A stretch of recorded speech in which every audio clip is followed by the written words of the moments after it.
È una scommessa perché i tempi cambiano e oggi si è chiamati più quasi quasi ad essere impositori ed esattori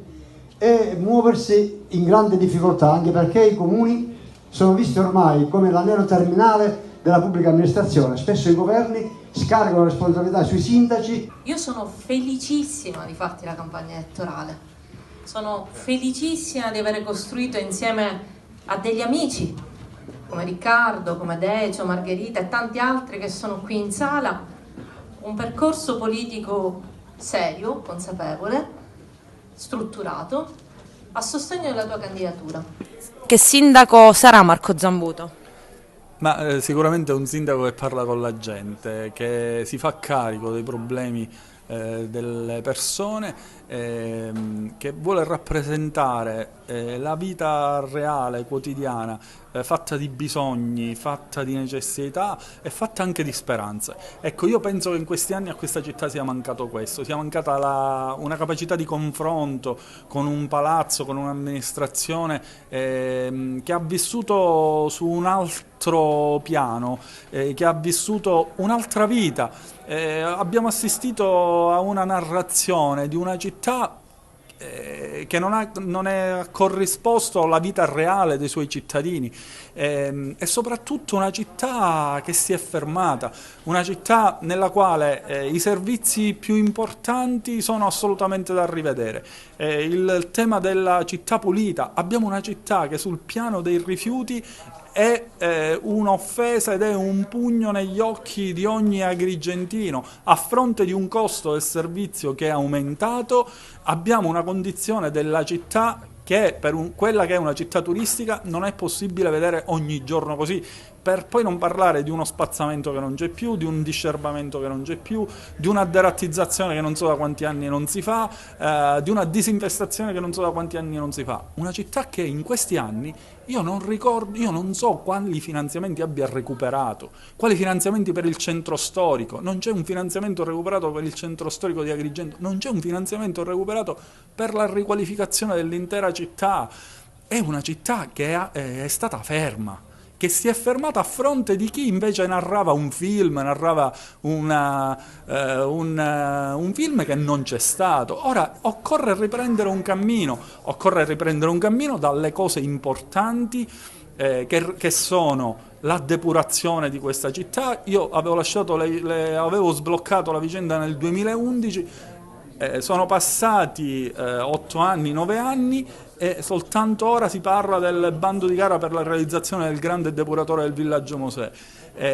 La vicenda della rete idrica che avevamo portato nel 2010 ancora oggi non si sa dove sia finita, ma i grandi progetti per il centro storico, con il progetto Terravecchia e il progetto Ravanusella avevo portato 20 milioni di euro, si sono persi. Quindi quello che dico è che oggi è una responsabilità reale. Ti chiedo, siccome sei molto più maturo di prima, hai fatto tante cose positive, anche negative, di non deludere tutti noi, perché tutte le persone si stanno fidando di te. Quindi io ti dico col cuore, siccome siamo persone che siamo i nostri genitori, di tutti noi, la nostra storia, io sono emozionato perché vorrei dire... Possiamo dire, anzi ha raccontato, che Marco Zambuto tutto sommato l'ha avvicinata alla politica e oggi lei ha scelto di appoggiarla in questa battaglia.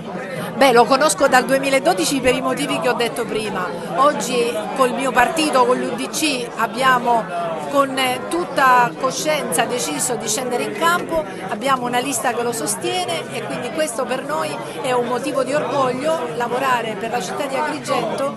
perché i giovani si possano avvicinare alla politica e i cittadini possano sentire chi fa politica vicino e pronto alla soluzione dei problemi che attanagliano tutte le nostre città e quindi anche quella di Agrigento. Margherita La Roccaruvola ha parlato da sindaco prima ancora che da onorevole, anche l'onorevole Terrana è stato sindaco per numerosi anni, dunque che consiglio si sente di dare a Marco Zambuto? Oggi fare il sindaco è un problema serio, però ritengo che Marco è un uomo capace, già sperimentato e di valori etici alti, perché l'ha dimostrato con la sua dimissione da sindaco solo con un semplice avviso di garanzia per dire alla città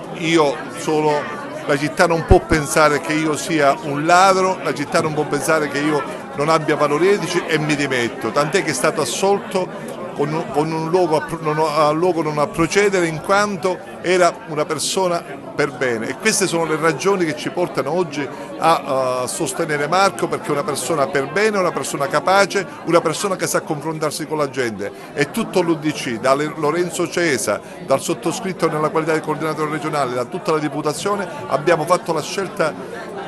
assieme per dire Marco va bene a sindaco, ma la felicità mia oggi è quella di dire che assieme a Forza Italia, assieme a Diventerà Bellissima, abbiamo costruito un progetto comune che possiamo esportare ovunque e in tutti i comuni della Sicilia.